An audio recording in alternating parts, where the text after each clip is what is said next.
Bonjour à tous et bienvenue dans Tilt. Aujourd'hui à mes côtés, Aymeric Rouillac, notre célèbre commissaire-priseur. Et comme à votre habitude, vous n'êtes pas venu les mains vides. Je suis venu avec mon costume de Père Noël, avec un tableau digne de Noël, et c'est dans un instant sur Tilt. Absolument. Également notre compagnie Loïc Latour. Vous avez garé votre tram hors de ce studio. Un mois sans voiture, l'opération séduction de Keolis et Fil Bleu. Et vous nous présentez également ce défi dans quelques minutes. Et enfin Olivier Rousseau. Vous exposez en ce moment dans votre galerie deux artistes, deux peintres, Marina O et Joseph-Antoine Dornano, des esquisses, des ombres, une évocation de la mélancolie. Le nom de cette exposition, Confidence. Mais avant ça, justement, on va continuer à parler de peinture. Donc on se penche ce soir sur une œuvre du XVIIe siècle. Une œuvre du XVIIe siècle d'un artiste rock star de l'époque, Olivier Rousseau, qui présente des artistes contemporains merveilleux, aurait été ravi au XVIIe siècle de présenter cet artiste. On ne le verra pas à l'écran, mais il est signé ici, David Ténier Fessit. Donc son nom, c'est David Ténier le Jeune, le fils de David Ténier le Vieux. Le Vieux et le père de David Ténier III. On leur donne plein de noms, plein de numéros, c'est un petit peu comme... C'est qui ce peintre, illustre peintre qu'on a peut-être un peu oublié aujourd'hui? Alors c'est un peintre qu'on n'a pas forcément oublié parce qu'il il naît en 1610, il va mourir à l'âge de 80 ans, donc il peint plus de 1000 tableaux. En Hollande, hein. En Hollande, Pays-Bas. Il vit aux Pays-Bas, il va bouger d'Anvers jusqu'à Bruxelles.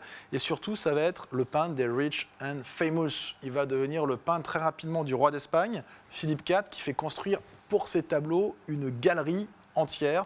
Ces tableaux se vendent partout. Et pourquoi ? Parce qu'il a le parrainage de deux très célèbres artistes, Bruegel, je ne sais pas si c'est un nom qui évoque quelque chose à nos téléspectateurs, ces grandes fêtes paysannes, et l'un des plus célèbres peintres flamands de l'époque qui s'appelle Rubens, qui peint aussi en France. Et donc David Ténier va faire une fortune considérable, il va même racheter le château de Rubens, il vend des œuvres un petit peu partout, et le tableau avec lequel je suis venu, c'est un tout petit format.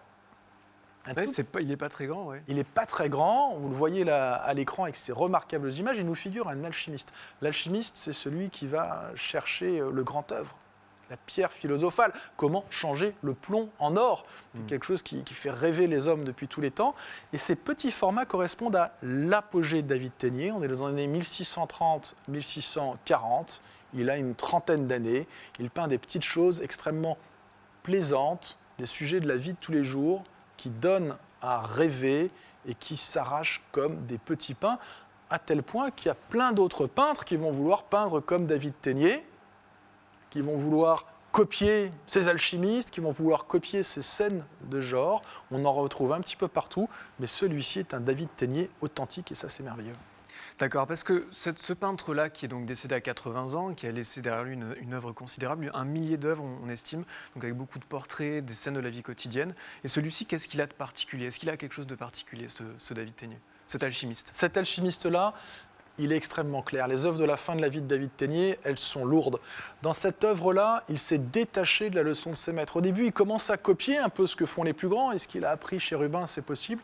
Là, c'est l'esprit du XVIIe siècle. On est en Hollande, à une époque où les Hollandais ont des bateaux qui vont partout sur Terre, ils reviennent avec des tulipes. Il y a même un premier krach boursier de la tulipe à cette époque-là en Hollande.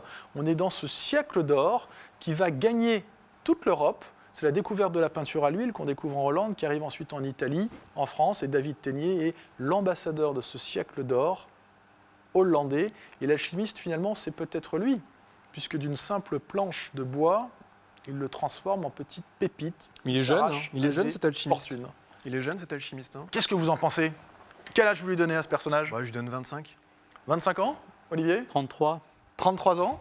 C'est probablement un des amis du peintre. Ouais. On voit ici au dos que l'œuvre a été peinte sur un panneau qui a été découpé à la râpe en bois. Ce n'est pas une toile. C'est exactement ce qu'il y a de plus séduisant, des glacis, plaisant.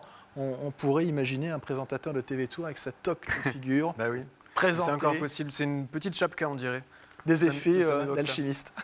Bon, merci beaucoup. On va retourner dans le présent avec vous, Loïc. On retourne tramway, voiture, bus dans ce nouveau défi que vous lancez donc du 10 mai au 5 juin prochain. 20 participants pour se passer pendant un mois donc de leur voiture. Alors comment ça va se passer pour eux?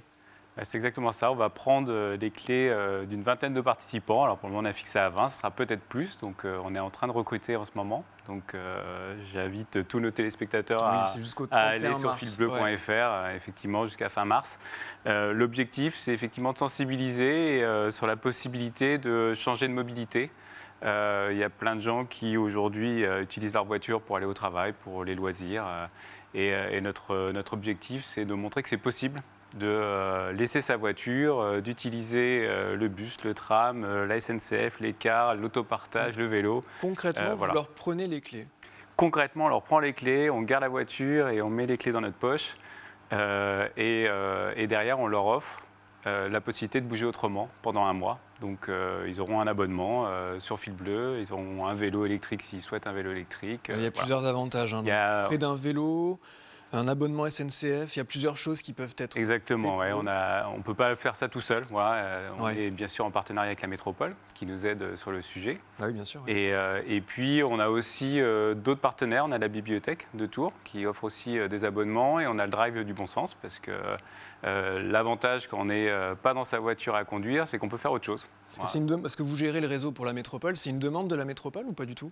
Oui, c'est effectivement dans notre contrat qu'on a avec la métropole d'essayer de promouvoir les mobilités et d'inviter les Tourangeaux à réfléchir un petit peu à leur manière de circuler. Parce que la sélection, est-ce que ce sera fait uniquement avec des habitants de cette métropole ou pas seulement? Comment vous allez Alors choisir les effectivement, on est personnes? sur le territoire métropolitain, donc à la fois la métropole, mais Fil Bleu va un petit peu plus loin, donc il y a aussi la ville aux Dames, Vernoux et Vouvray qui sont inclus dans notre territoire. Voilà, c'est le territoire actuel. Peut-être que dans une prochaine édition, si on le refait l'année prochaine, on ira peut-être plus loin.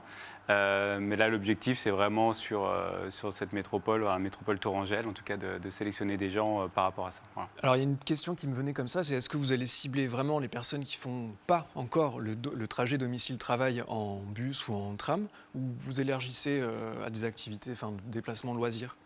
Alors on est sur tout type de déplacement, pas forcément le domicile-travail. Hein. Le domicile-travail, c'est un quart des déplacements. Donc la majorité des gens, quand ils utilisent les transports en commun, ils l'utilisent pour des loisirs, pour l'école, pour autre chose, bien sûr. Donc voilà, on cible vraiment tout type de déplacement. L'idée, c'est d'essayer d'avoir un panel de gens un petit peu différents, que ce soit la famille, une famille entière, pourquoi pas. Hein. Ah oui, d'accord, même pour une famille, ça compte pas 5 participants. Non, ça pourrait être une famille entière qui laisse sa voiture au garage et puis voilà, qui participe à l'événement. Et l'idée, c'est de montrer que pour eux, parce que quand on conduit en général, qu'on a sa voiture, c'est qu'on est un peu loin et qu'on n'a pas le tram en bas de chez nous, a priori. Donc l'idée, c'est quoi? De pouvoir leur Bien montrer sûr. qu'ils peuvent quand même y arriver. Ouais. Dans la sélection, on va quand même regarder où ils habitent. C'est sûr que si on est au fin fond de la campagne et qu'il n'y a pas d'autres possibilités de prendre les transports en commun, ça va être difficile de changer de mobilité. Ah oui. Mais il y a beaucoup de gens qui ne savent pas qu'ils ont une offre de transport à côté de chez eux et qui pourrait leur permettre de se déplacer autrement. Donc il y a une étude de notre part avant de la possibilité ou pas d'avoir un transfert modal. Voilà. Est-ce qu'on gagne quelque chose à la fin si on participe? Le plaisir d'avoir participé. D'accord. On recherche des gens qui sont très communicants. Pour le coup, voilà, on les accompagne aussi. On a des parrains en interne à Fil Bleu qui vont les suivre toutes les semaines, voilà, qui vont les appeler pour savoir un petit peu comment ça se passe, qui vont les guider, qui vont leur proposer aussi leur expérience sur le réseau. Donc voilà, il y a un accompagnement par rapport à ça. Effectivement, il n'y a pas forcément de gain. Il y aura une soirée à la fin sûrement pour remercier chacun de leur participation. Et puis l'idée, c'est de les suivre et de suivre un petit peu leur parcours, de savoir un petit peu comment ils montrer utilisent. peut-être. Alors moi, j'ai une Exactement. question, mais qu'est-ce que risquent les fraudeurs? J'ai un double de clé de ma voiture, je prends ma voiture, il y a un contrôle, comment ça se passe? Il y a, comment dire, c'est une relation leur sur la parole, confiance, voilà, hein, c'est j'ai une relation de l'impression. confiance, ouais, Bon. exactement. Candidature jusqu'au 31 mars sur le site de Fil Bleu, c'est facilement trouvable. Restez avec nous, Loïc. Tout de suite, Olivier Rousseau nous présente les deux artistes exposés en ce moment dans votre galerie. Voilà, donc c'est une exposition Alors, qui s'intitule... On va voir le jingle bamboche.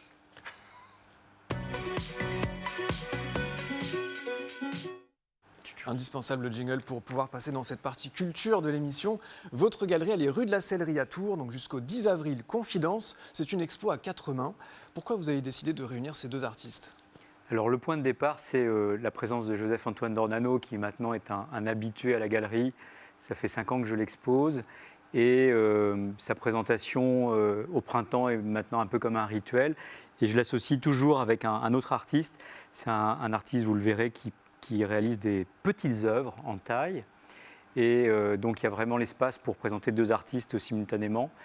Et voilà, je cherche des résonances. Et là, Marinao, c'est une artiste que je présente depuis une petite année, mais que je n'avais jamais exposée formellement, avec une exposition à part entière. Et il y avait une évidence, en fait, à les réunir tous les deux. Ils ont tous les deux une œuvre qui est assez intimiste, qui invite au silence, qui dégage un certain mystère, avec une présence du noir assez importante. C'est leur couleur de prédilection. Puis on est un peu dans les esquisses aussi avec Dornano. Oui, on est aussi dans le registre du dessin. Il y en a un qui travaille beaucoup l'aquarelle, l'autre qui travaille beaucoup le fusain. Donc voilà, il y avait une espèce d'évidence à les présenter ensemble. Et qui sont alors ces 2 artistes? Alors, ce sont 2 artistes différents qui ne se connaissent pas encore. Ils sont réunis par la galerie. Joseph-Antoine Dornano a 72 ans. C'est un artiste qui vit à Paris et qui a un travail de dessin.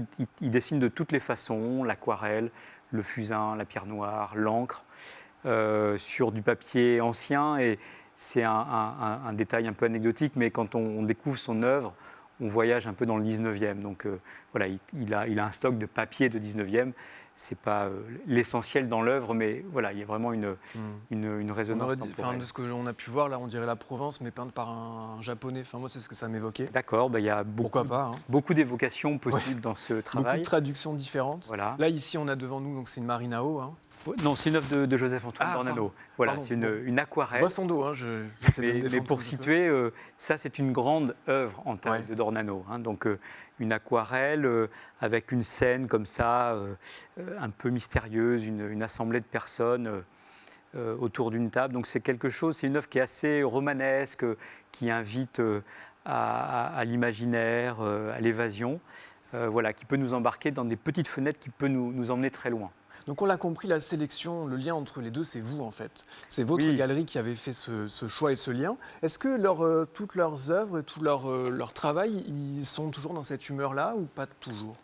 Oui, C'est votre sélection à vous. Oui, alors après, on peut toujours trouver des œuvres qui sont un peu différentes de la tonalité générale, mais voilà, c'est globalement quand même dans cette veine-là, leur travail de l'intime et du noir. Et d'une humeur un peu mystérieuse. Mystérieuse, il peut y avoir des accents un peu mélancoliques parfois aussi. Donc plutôt des petites œuvres, Oui, même carrément. pour Dornano, oui. Ouais. Et dernière question, c'est peut-être les prix, à partir de combien on peut... Alors, il y a des œuvres à partir de 380 € chez Dornano et jusqu'à 750, c'est une gamme assez réduite. D'accord. Bah, merci beaucoup Olivier. Merci beaucoup Olivier d'être venu. Donc c'est jusqu'au 10 avril, rue de la Sellerie, et on peut trouver toutes les informations sur votre site internet olivier-rousseau.com. Merci. C'est déjà la fin de l'émission. Merci à tous. Mais Aymeric, j'espère que vous revenez bientôt. Avec Vous joie, ajoutez toujours. une autre merveille. Et vous aussi qui nous regardez, vous pouvez nous écrire je vous invite à le faire sur tilt@TV Tour et sur les réseaux. Voilà, donc à propos, vous le savez peut-être, demain on fête nos 15 ans sur notre antenne dès 18h45. Alors rendez-vous demain, on l'espère en tout cas. Vous apercevrez également Aymeric. Et puis on vous souhaite de bien vous porter. Excellente fin de journée sur notre antenne. Salut.